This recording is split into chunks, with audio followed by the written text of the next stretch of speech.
here in Australia, I could probably get sued for saying this next bit, but you're all thinking it, so I'll say it. Aussie politicians are corrupt.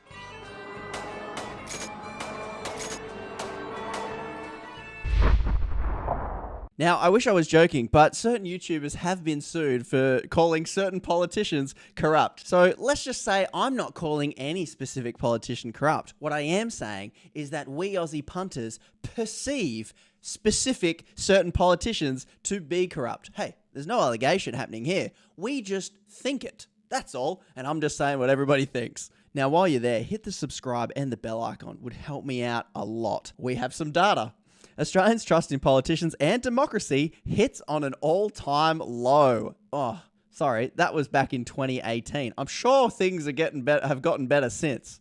Oh no, 2023, trust slumps, what, again? In government and media as division rules. Okay, so things aren't getting better. Now, I found the updated research, and this has been done by the Australian government. The data's there, guys. They did it themselves. They know it's in a manila folder in someone's office. Just go have a look at it, and you'll realize people think you're corrupt. So maybe do something about that. Nearly half of Australians, even nearly half, seems a bit low, I think. Nearly half of Australians aren't confident the country is on the right democratic path and perceive widespread corruption in our democratic institutions and processes. We punters are noticing what you are bloody doing, politicians, and we perceive it to be corrupt. Don't sue me. It's just a perception.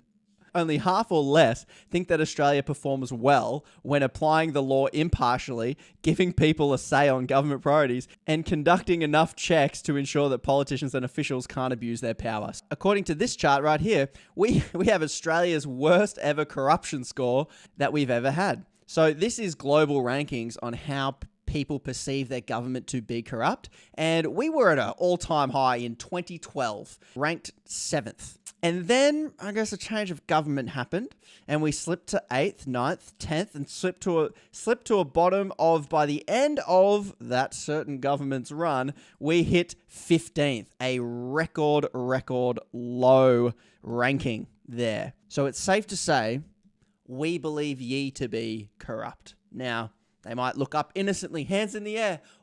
What? Me? Why would they think we politicians are corrupt? Well, it might have something to do with this. The extent of job swapping between public servants and fossil fuel lobbyists. This seems a bit bad. Several high-profile cases have recently revealed the close ties that continue to exist between senior politicians, former political staffers, and the big end of town have had a real and lasting impact on the perception of political transparency in Australia. So we Aussie punters are noticing that politicians are becoming lobbyists when they leave office. Now, why might this be a problem? I'll say why it's a problem, and then we'll start naming and shaming some politicians that have made us think that all politicians are corrupt. Because boy, oh boy, there's a lot of them. I want to introduce you to two concepts as written about by Adam Lucas here. The revolving door and a golden escalator. So the revolving door is obviously what they described at the top. When a politician stops becoming a politician and goes and lobbies for the very industry that they used to make the rules for, and they go around. And they do this with political staffers as well. So not just politicians, but people that worked in their office. These companies, and we'll list them in a second, these companies poach ex-political staffers because they have connections, they know how the system works. And then all of this allows these industries to shape tax and regulatory regimes in their favor and drive major government and private sector investments in their own infrastructure. So they manage to convince the government to spend our tax dollars on whatever makes them rich. Now, which industries are we talking about that this revolving door is going on at? Well, it's genuinely the mining, energy, property, and gambling. Now, pick more destructive things to the Australian economy than these things right now. Your energy bills right now, you're getting shafted. Why is that? Because energy lobbyists are in the government's ear saying, no, everything's fine. Property prices, they seem pretty high. Should the government fix that? I bet they won't. I wonder why. Gambling, seeing more and more gambling ads on TV. Seeing your children at school coming home talking about the odds of a game. Well, is the government going to do anything about that? Probably not. And why is that? Well, because of something, and here's another thing, called the golden escalator. This is where politicians, they get into office, and then after a couple of years of making the rules in a certain industry, they look out the door and they go, I'm only making, 230 grand a year? That's not much. And some nice little gambling company or mining company sidles up to them and says, hey, would you like to make a couple of mil? And the politician says, why, yes. Yes, I would. And so this is where the corruption perception comes in. Well, I'll just list some things that happened, and then you decide if it's conspiracy or coincidence. So we've got Cameron Milner, a former Queensland Secretary of the ALP, Chief of Staff to Bill Shorten. He went and became the main lobbyist for the Indian mining giant Adani. There he is. Look at him. This is what it looks like when someone sells you out for millions of dollars. Hey everybody, I used to make the rules and be really connected with the Labor Party. I just got a new job because I'm the most qualified and totally not because of all the people I know in the Labor Party. Here's another one. Former Federal Trade Minister Andrew Robb walked straight out of his ministerial position in 2016 to take up a lucrative, I wonder how lucrative is, high-level consultancy firm for Chinese-owned company Landbridge. So hang on.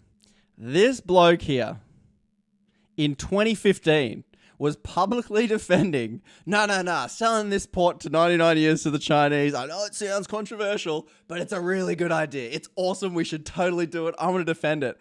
And then the very next year goes and becomes a consultant for the same company he defended. Conspiracy or coincidence? You decide. We're just talking perceptions here. I'm not saying he's corrupt, all right? And then we hit who I've mentioned before in another video. If you want to check that out, click it in the links below. I did one outlining, I think it was with Martin Ferguson, Ian McFarlane. So these blokes made the rules for gas companies. Right now, gas companies are getting our gas for free. Martin Ferguson or Ian McFarlane, one of them, made the rules that give them the gas for free. And then just weeks after, he goes and works for British Gas. And then becomes a chair on the advisory board for the APPEA. They are now known as the Energy Producers Australia Energy Producers.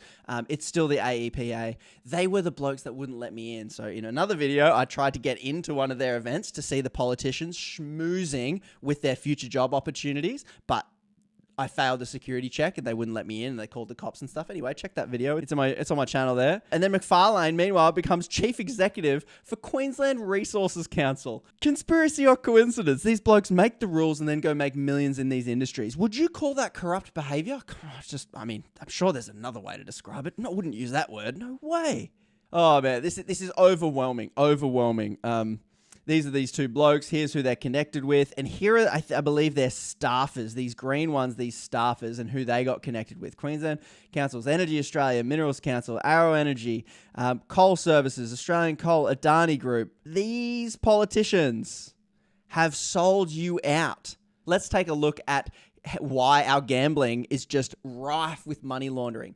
Endless money laundering every single year happening. Why do we allow this to happen? Well, former Senator Mark Aribib, that's him here, he went to go and lobby for Crown Casinos. Former Howard government ministers went to work for lobbyists Nick Minchin, Mark Vaile, Michael Woodridge, Peter Costello. Well, we all know him.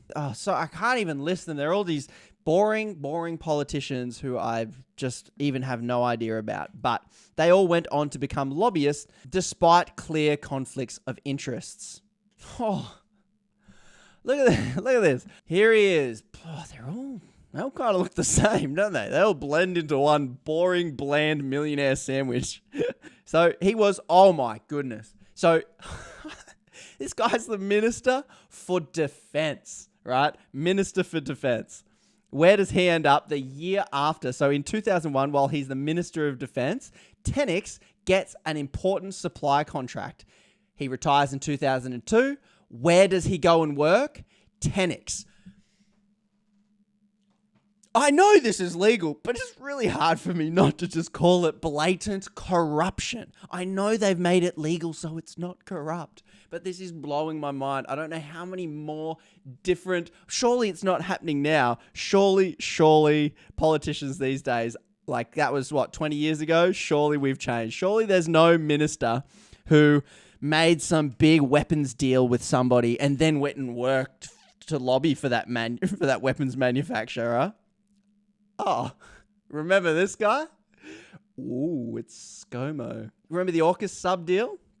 Well, Scott Morrison reported links to UK defence job shows lobbying reforms needed. So there are reported links to an AUKUS-related job in UK defence. So old mate ScoMo leaves Parliament after getting booted, and he goes and works for a UK defence contract that is likely to have benefited from his massive AUKUS defence deal. Perfectly legal. I'm reminding you, and this is perfectly legal behaviour. Why don't they trust us? I could do this all day. Ex-Premier Mark McGowan. I'm just going with the big headline, the headline blokes that we all kind of know of. Mark McGowan joins Joe Hockey's consultancy firm in 4 new private sector roles. So Marky McGowan, he just didn't take one lobbying job. Oh, no. He took 4. And one of them is with MinRes. So Marky McGowan makes all these rules for mining companies in WA. WA has a lot of mining, and then he leaves his job and goes work for the sector that he was responsible for making the rules of. So punters, you're getting screwed by property, you're getting screwed by gambling, you're getting screwed by banking, you're getting screwed by mining. Every sector that is breaking you and we punters and our Australian economy seems to have politicians working directly for them as lobbyists. And I want to show you what this actually looks like in practice. This is independent MP Monique Ryan, and she's asking Albert a question about everything we've kind of spoken about here, and watch the reaction and how it gets handled. My question is for the Prime Minister. I understand that you attended a $5,000 a head post-budget dinner last night. Must be good. Can you tell the House whether any fossil fuel industry lobbyists or other fossil fuel industry representatives were in attendance? Would you like to know the answer to that? I would. Great, let's go. I've stood and had the great honour of being the Australian Labor Party candidate in 10 elections. During those 10 elections as a candidate for Grainler, I have spent less money on those 10 campaigns than the member for Kooyong did in her one.